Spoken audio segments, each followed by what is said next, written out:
Hey, do you struggle with bar chords? You? You've come to the right video, because I'm going to teach you how to do them right now. Let's get this capo off. So here are my tips and tricks on doing bar chords. I'm going to just be numbering them off. I don't even know how many tips I have, but you'll know because it'll be in the title of the video. And for this, I think I'm actually going to get a little bit closer to the guitar. Give me a second. Alright, here we go. So the first tip I like to use for bar chords, if you can't do them, is to just try to avoid them in any way you can. And that might sound a little pessimistic, but it really does help out sometimes when you really want to play a song and you just can't hit that bar chord yet. Here's what I mean. So let's say we have this F major chord in a song, and we have to get it from this C chord into an F major chord. If you're unable to get into that bar chord really quickly, then you can do other F major chords. Like there's this one right here, which is almost like a C chord, but just bringing down your middle and your ring finger down one set of strings. And if you want, you can also do sort of like an E major here and just slide it over and put your index finger down here and wrap your thumb around. These are all valid F major chords that don't require a bar. But I'm assuming if you click this video, you actually want to learn how to do those bar chords, so let's start off with actual tips. Tip number 2. One thing I see a lot of people struggling with when they do bar chords is they want to keep their barring finger, which is typically their index finger, flat on the neck and then doing the chords, which it's really hard to do it this way because you have to keep your index finger completely flat, and it's really uncomfortable, it's unnatural. You almost have to bring out your elbow all the way out just to keep it flat. I really don't recommend this.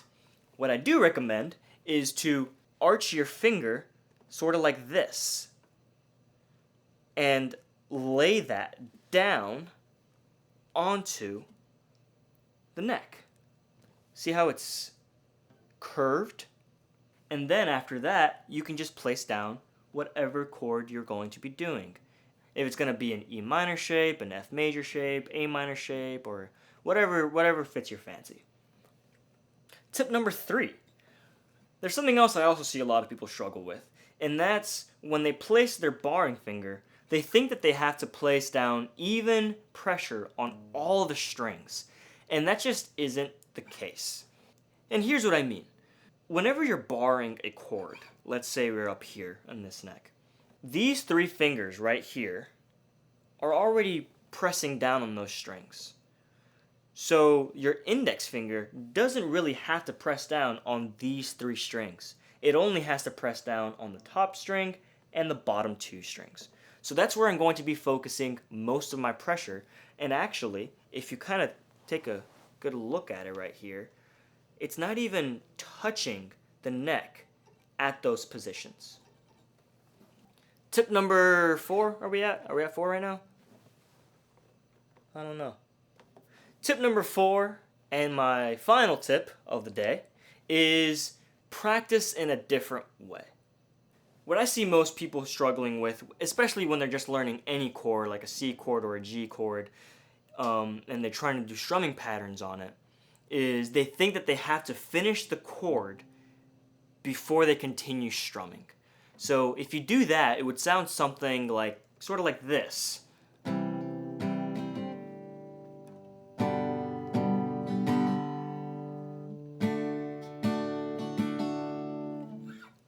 Which if you do that, you see how the rhythm is kind of being lost there. You really don't want to lose the rhythm. You don't want your right hand, if you're right-handed, to be waiting on your left hand. So what you should be doing is continue the strumming pattern and be fixing your bar chord as you're strumming. And that'll probably make you fix it faster and faster every single time you practice it. So at the beginning, it might sound something like this. Let's say we're going from a C to an F major chord. It might be like this.